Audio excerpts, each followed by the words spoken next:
हो गया रोटेट हो गया स्टार्ट हो गया। हाँ स्टार्ट हो गया। एक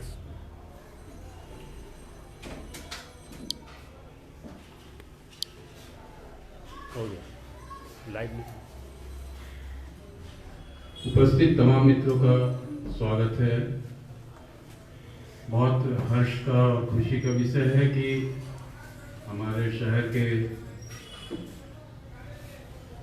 बुजुर्ग शायर जनाब कुर्बान आतिश को दिल्ली की संस्था सिद्धांत फाउंडेशन के द्वारा आज सम्मानित किया जा रहा है। 2020 से इन लोगों ने एक योजना प्रारंभ की थी जिसके अंतर्गत हर साल साहित्य और कला में नए प्रयोग और जिनका जीवन पर्यंत योगदान रहा है उनको ये संस्था सम्मानित करती है।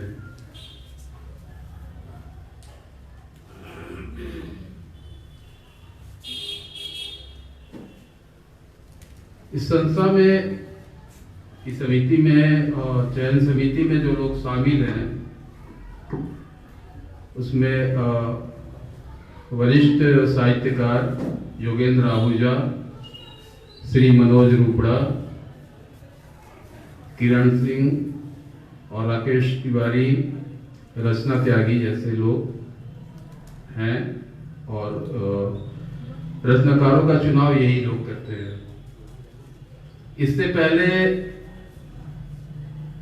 कवित्री और एक्टिविस्ट शोभा सिंह को यह सम्मान दिल्ली में दिया गया था 2020 में। 2021 में अनुवादक और कवि वरिष्ठ साहित्यकार सुरेश सलील जी को यह पुरस्कार दिया गया था। पुरस्कार पद के साथी के साथ 25,000 रुपये की राशि और एक मोमेंटो देकर सम्मानित किया जाता है। तो आज इस कार्यक्रम की शुरुआत अध्यक्ष मंडल से पहले मैं परिचय करा दूं।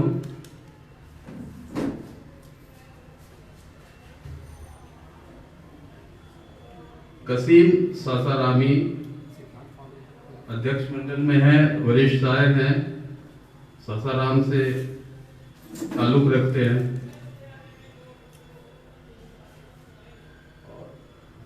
वरिष्ठ कवि साहित्यकार जसम के अध्यक्ष आदरणीय जितेंद्र कुमार जी और हमारे बीच हैं गुंजन ज्ञानेंद्र सिन्हा जी जो ईटीवी के चैनल हेड रहे हैं। कार्यक्रम को आगे बढ़ाने के लिए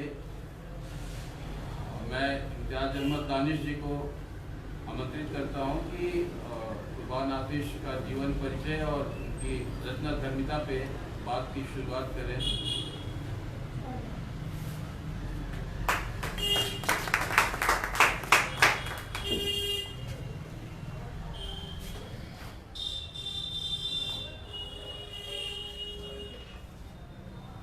धन्यवाद वल्लभ जी। सबसे पहले कुर्बान आतिश को इस सम्मान के लिए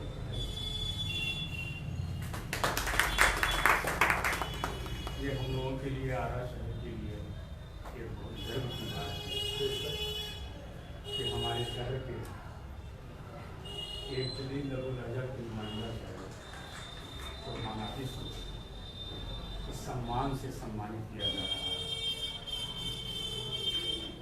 आइए उनके जीवन पर प्रकाश डालते हुए उनकी शायरी का एक मुख्तसर जायजा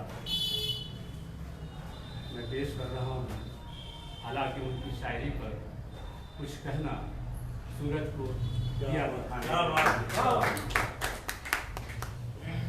बहरहाल चूँकि हमारे उस्ताद हैं और मैं उनके साना बसाना रखता हूँ, लिहाजा उनकी एक एक गज़लें, एक एक अशार ज़हन नसीब होते हैं।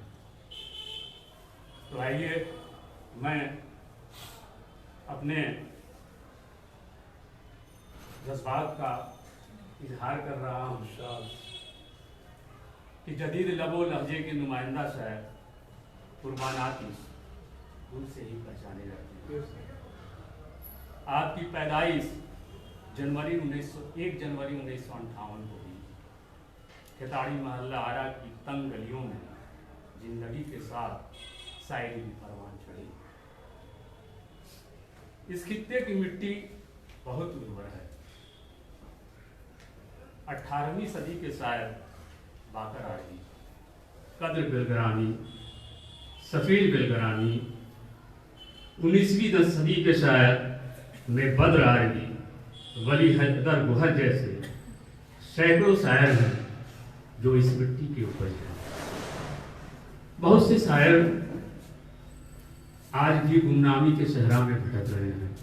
मैं आपको बताऊं कि 1864 में मिर्जा गालिब के 5 शागिर्द थे आरा में, जिसमें जो 2 शागिर्द थे कद्र बिलगरानी और बाकर आरवी।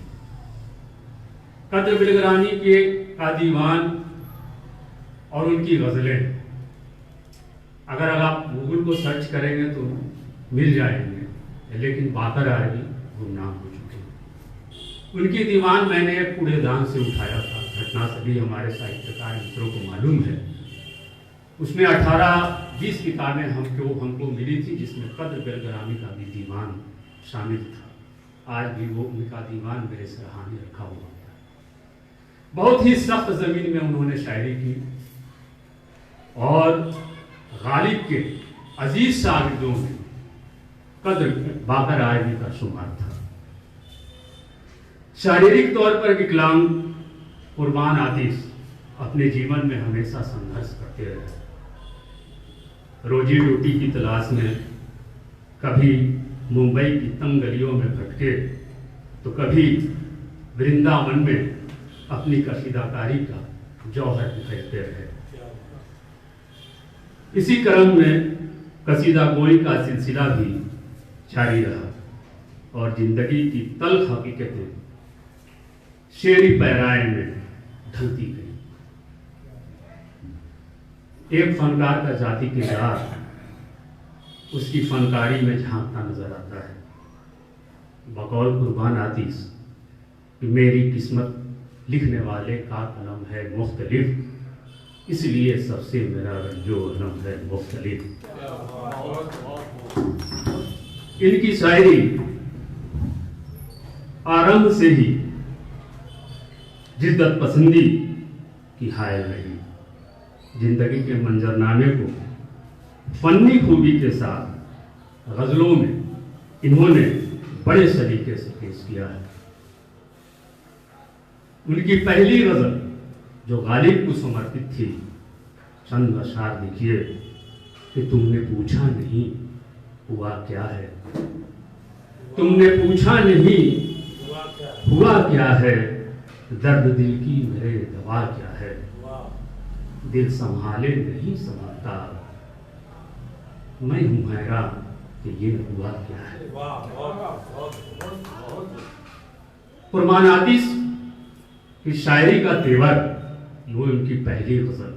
मैं गालिब का मतला रखता हूँ और कुर्बान आतिश का एक शेर गालिब का है कि दिले नादाम तुझे हुआ क्या है, आखिर इस दर्द की दवा क्या है, दिल संभाले नहीं संभलता, मैं हूं हैरान कि ये हुआ क्या है।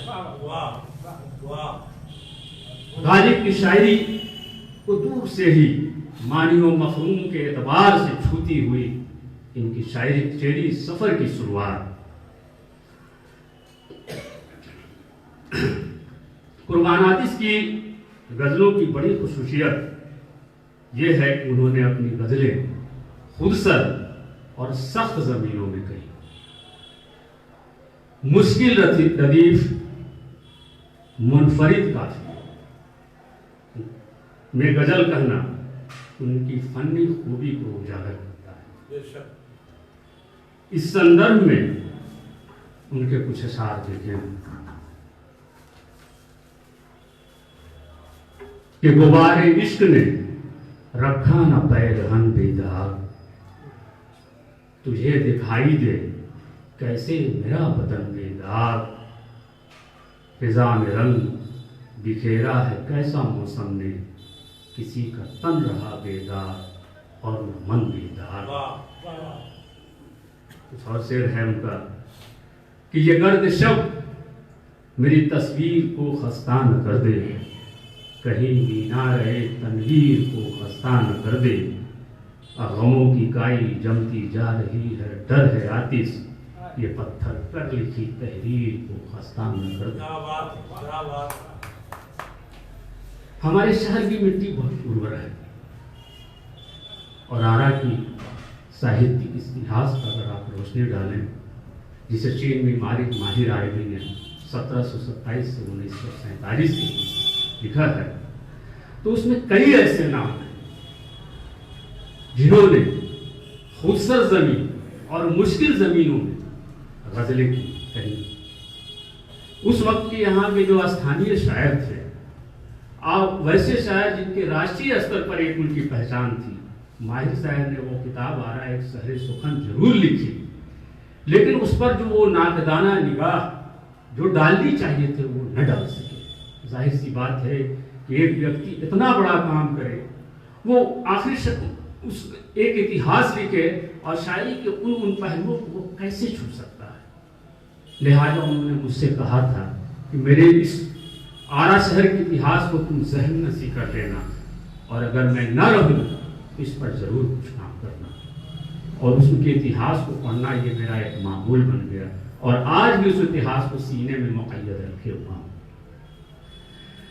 देखिए उस टाइम के जो शायर थे उसमें बहुत सारे ऐसे शायर गुजरे हैं जिन्होंने बहुत सख्त जमीन में गजलें कही। उसमें सफीर बेलगरामी और उसके बाद सफीर बेलगरामी बद्र आरबी, उनका देहांत 1920 में हुआ। उन्होंने भी बहुत सख्त जमीनों में गजलें कही। शायद इसी ज़िम्ने में कुर्बान आतिश कहते हैं कि मेरी क्या बिसात की मैं शायरी कर लूं, शायद किसी शायर की आत्मा मुझ में तहलील हो गई है। मैं क्या शायरी करूंगा, शायद किसी शायर की रूह आत्मा मुझ में तहलील हो गई। 1960 ईस्वी से 2000 ईस्वी के बीच, 1960 से 2000 ईस्वी के बीच, इन 4 दहाइयों में उर्दू शायरी में एक बड़ा बदलाव आया और जदीद दौर का आगाज हुआ। इस संदर्भ में वरिष्ठ आलोचक शमसुर रहमान फारूकी किताब उर्दू गजल के एक अहम मोड़, यह किताब पढ़ी जानी चाहिए। इस दौरान शायरी में नए नए शब्द गढ़े गए और शायरी को मजीद वुसअत दी गई। एक एक अशआर की परत दर परत खुलने लगी। शायरों ने अपने इस तरह बेचैनी अपनी जात के हवाले से अपनी कैफियत को अपनी शायरी में समोया। कुर्बान आतिश भी उस पंक्ति में खड़े नजर आए। मेरी जुबान से निकले जो आफताबी लफ्ज, वो बन गए हैं जहां के लिए निसाबी लफ्ज। निसाब कहते अध्याय। मेरी जुबान से निकले जो आफताबी लफ्ज, वो बन गए हैं जहां के लिए निसाबी लफ्ज। इस गजल में उन्होंने जिन काफियों का इस्तेमाल किया, देखिए उसकी उन्होंने कैसे कैसे शब्द बनाए। इनकलाबी लफ्ज, गुलाबी लफ्ज, महताबी लफ्ज, शबाबी लफ्ज, इस तरह से नए शब्द गढ़कर अपने अशार को अपने अशार के कैनवस को उन्होंने बड़ा से बड़ा बनाया है। गजल एक नाजुक सिमत है। बात जितनी पर्दे में की जाए, शेर का कैनवस उतना ही बड़ा होता है। कुर्बान आतिश ने सपाट बयानी से हमेशा परहेज किया। इस्तिआरे के तौर पर पेड़, फल, फूल आदि जैसी चीजों का इस्तेमाल किया और इसके इस्तेमाल करने में उन्होंने अपने फन को पिरोया है और हवा से खमसा का पूरा ख्याल रखा है। हवा से खमसा कहते हैं कि जिस चीज का इस्तेमाल हम अपनी शायरी में कर रहे हैं तो उसमें हमारे कितने हवास काम कर रहे हैं। 5 हवास होते हैं, आंख, नाक, कान। तो जिन चीजों के इस्तेमाल में ज्यादा से ज्यादा हवास काम करेगा, जाहिर सी बात है कि उस चीज का अगर इस्तेमाल किया है तो उसका कैनवस बड़ा से बड़ा होगा। तो कुर्बान आतिश ने अपनी शायरी में इस बात का खास ख्याल रखा है। और देखिए जैसे उनका शेर है कि गिरा है कट के परिंदे का अंग कागज पर, गिरा है कट के परिंदे का अंग कागज पर, जमा हुआ है बहुत सुर्ख रंग कागज पर। और ये शेर कि कलम की नोक चुभी क्या हमारी उंगली, शेर को गौर कीजिए कि कलम की नोक चुभी क्या हमारी उंगली में, मचल उठी है लहू की तरंग कागज। ये लहू की तरंग, अगर यूं कहा जाए साहब, आप जानते हो कि उर्दू शायरी में एक फन पैकर तराशी का होता है। ये बात उन दिनों की है। एक शायर का एक शेर, शायर एक मैगजीन आता था बॉम्बे, उसमें एक गजल छपी थी, तो उसमें एक शेर था, एक शायर था कि ऐसे लगते हैं सजर भी कोई बूढ़ा शख्स था, कट गया तो टहनियों से खून जारी हो गया। तो मैं नहीं जानता था कि किस फन के जुमरे में आता है। तो कुर्बान आतिश के जो उस्ताद थे शाहिद कलीम साहब, मैंने उनसे कहा, वो अक्सर पूछा करते थे कि तुमने कोई कौन सा रिसाला पढ़ा है, कौन सी मैगजीन। उस वक्त मेरा शुरुआती दौर था, तो मैंने कहा कि ये शेर हमको बड़ा पसंद आया। तो उन्होंने कुर्बान साहब से कहा कि देखो भले ही वो इस फन को नहीं जानता है, लेकिन उसने शेर को इंतखाब जो किया कि ये शेर, तो ये पैकर तराशी के जुमरे में आता है। अगर आप गौर से कुर्बान आतिश की शायरी को पढ़ेंगे तो जगह जगह ये फन आपको छुपा मिलेगा। मैंने पहले भी कहा कि गानी गजल को किसी एक चश्मे से नहीं देखा जा सकता है, उसके मुख्तलिफ पहलुओं पर गौर करने की चीज है। और शायरी जैसा कि आप जानते हैं फिक्र तलाश करती है। अगर हमारी शायरी में हमारे मसाइल का, हमारी समस्याओं का इंदराज न हो तो हमारी शायरी महज एक लफ्जी गिरबानी के अलावा कुछ नहीं। कुर्बान आतिश की शायरी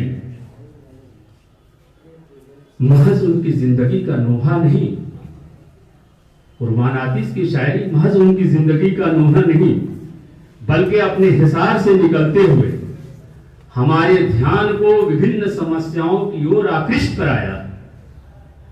मौजूदा हालात की तर्जुमानी करते हुए कुछ अशार देखिएगा कि साख दर साख अगर धूप के पहरे होंगे, साख दर साख अगर धूप के पहरे होंगे, किसी पत्ते के कहां खास सुनहरे होंगे।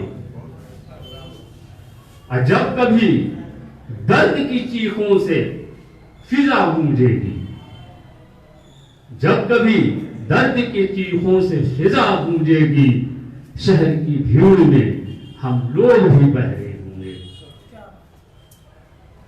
और एक शेर देखिए, मौजूदा हालात के तनाजुल में जो अभी माहौल चल रहा है उसके तनाजुल में देखिए शेर है कि सीने में उंडे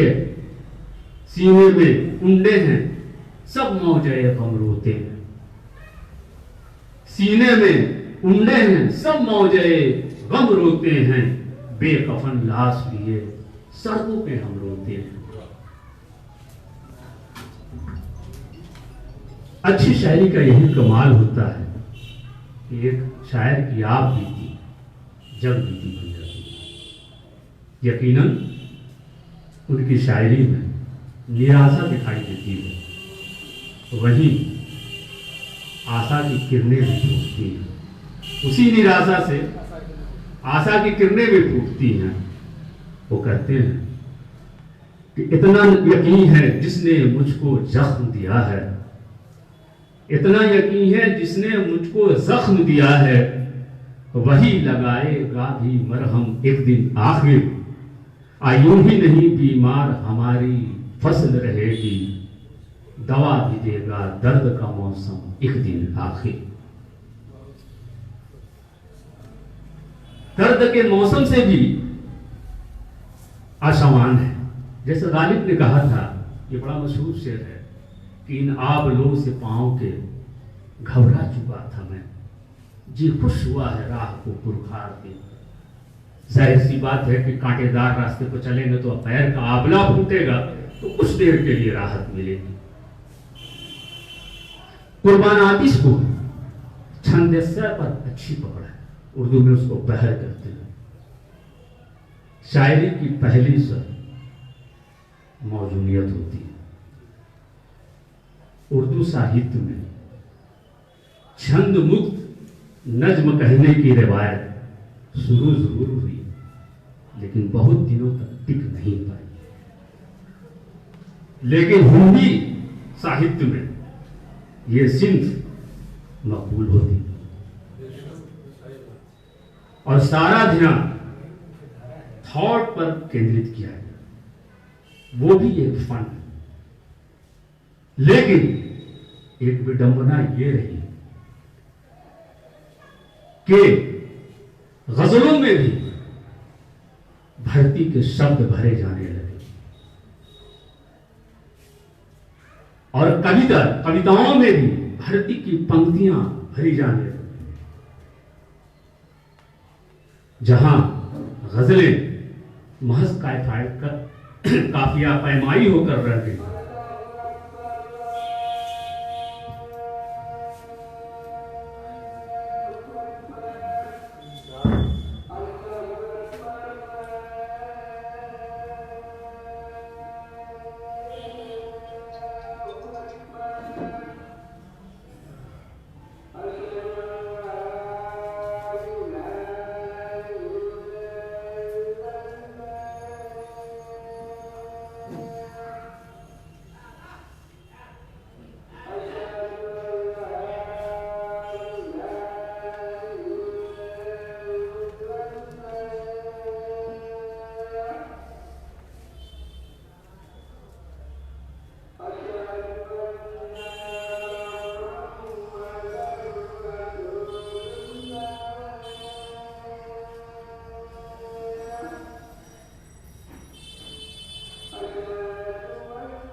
मुझे अजान हो रही थी, रुकना पड़ा। तो मैं कह रहा था कि जहां एक और गजलों में धरती के शब्द आने लगे, कविताओं में भी धरती की पंक्तियां, धरती के शब्द आपको मिलेंगे। नतीजा ये हो कि हुआ कि गजलें जहां काफिया पैमाई भर रह गई, वहीं कविताएं पहले से छंद मुक्त कविताएं फन मुक्त भी होकर रह गई। आप पुराने साजाओं को पढ़ेंगे तो उन्होंने बहुत किफ़ायत लफ्जी से काम किया, कम से कम शब्दों में अपनी बातें की, और जिन जो भी शब्द का इस्तेमाल किया है वो शब्द दूसरे शब्द को गति देता हुआ नजर आएगा। यहाँ तक कि एक सहायक शब्द भी जो होता है वो भी सहायक के रूप में खड़ा मिलेगा। ये नहीं कि जो है सिर्फ वो हर की का हो।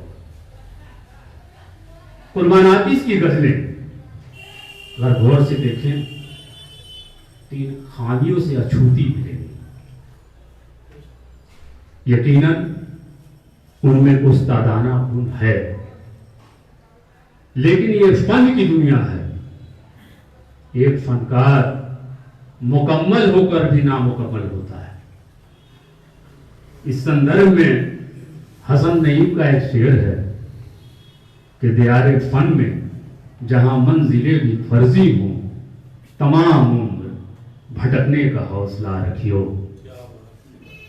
बहरहाल उन्होंने हम जैसे लोगों की जिस तरह ज़हनी आबियारी की है, शायरों की पीढ़ियां तैयार की हैं, उन्हीं के शब्दों के साथ अपनी बात खत्म करता हूं कि कर रहा हूं सर्फ अपने खून की एक एक बूंद, कर रहा हूं सर्फ अपने खून की एक एक बूंद, एक दिन बन जाऊंगा मैं खुद मिसाले आईना। धन्यवाद।